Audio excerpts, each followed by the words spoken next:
it's dry out, but it is frozen this weekend, and I'm having to empty some waterlogged trays and clean them up and get them back into the basement because I ran out of trays. I didn't expect that. And I did order some more trays, but I was kind of like, wow, I've got to spend a bunch more money to get more trays. I can't believe this. And then realized, oh no, I never finished cleaning out the trays that I have out here outside. So I need to finish the job. This is a good reason why finishing cleaning all the trays out in the fall before I'm in the frozen winter when I'm seed starting is a better idea. But you know, that's you do what you have to do at this point. Well, behind me here you can see a problem that I created. I kind of created a swampy condition by overfilling the tray with too much water and then putting the humidity dome on. I did that early on with some of the flower trays. Part of it is that the nature of the potting soil that I use changes over time. And so last year I was using a really dry potting soil. So that strategy worked well to like really just saturate it with water. But this year the potting soil that I'm using is already kind of moist. And so all I'm doing is overwatering it and creating swampy conditions. And what that's led to is fungal growth and moss and stuff on the top of the surface of it. And the foxgloves have pushed through and done just fine, as you can see in this tray. This tray has Lisianthus at the front and foxgloves in the back. The Lisianthus, though, has not sprouted up quite as much, but there are little baby plants in there, so it is coming up. So I'm still hopeful that it'll work out if I just keep treating it right going forward. Well, this tree behind me is a bay leaf tree, and it is sitting in the middle of our perennial herb bed here in the which is kind of situated between what I call the middle garden and then over here the east garden. And we've just trimmed around it, and this is something I do every year. It's part of I told everyone I was going to do some winter bush trimming, and so this is one of the places I start because I like to try to keep that lollipop look of kind of the nice round shape on top of the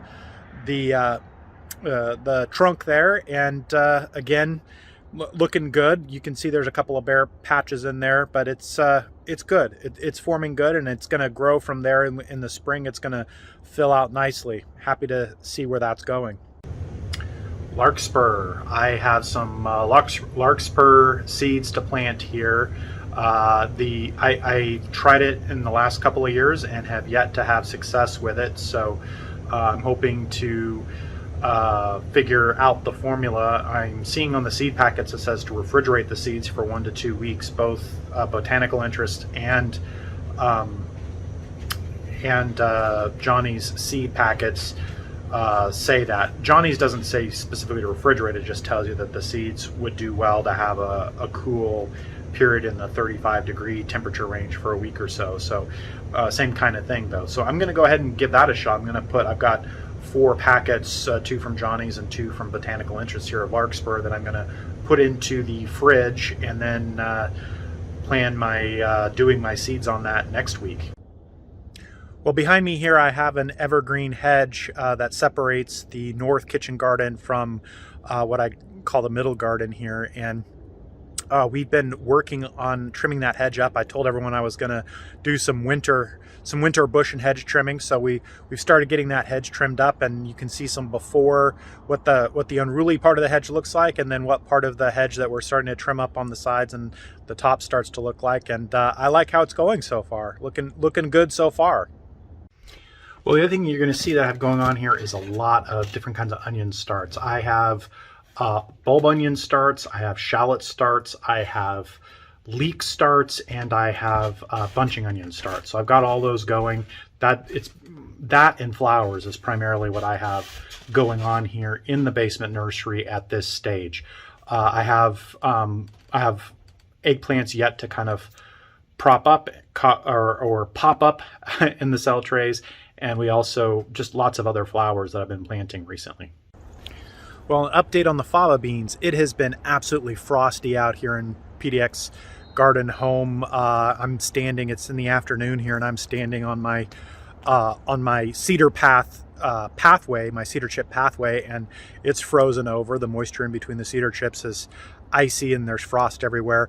But the fava beans that I transplanted, that you saw me transplant last week, they seem to be holding up like a champ. So far, so good. They're looking okay. So I'll keep you updated to see if they, once this thaws out, if they're still looking okay and growing for us. But I'm expecting and hoping they will. Well, last week I gave everyone in one of my videos a list of the items that were being harvested from the garden here in January.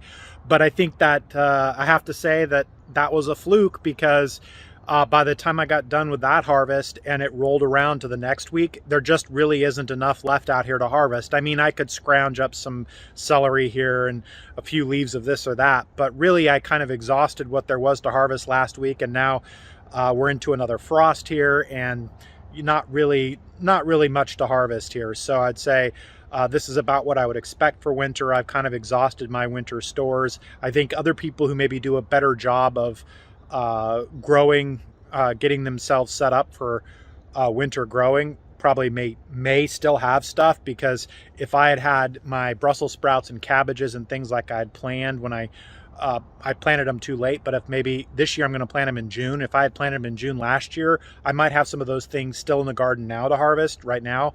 But I didn't get those items in for myself for the quote unquote fall winter garden. I didn't get that in until like July, late July. And as a result, my Brussels sprouts at this point still are not at a point where there's anything to harvest. I think as things warm up a little bit, we get closer, when we get into late winter or closer to spring, we might have some Brussels sprouts there. Or they might just flower on me and I never get Brussels sprouts. We'll have to see.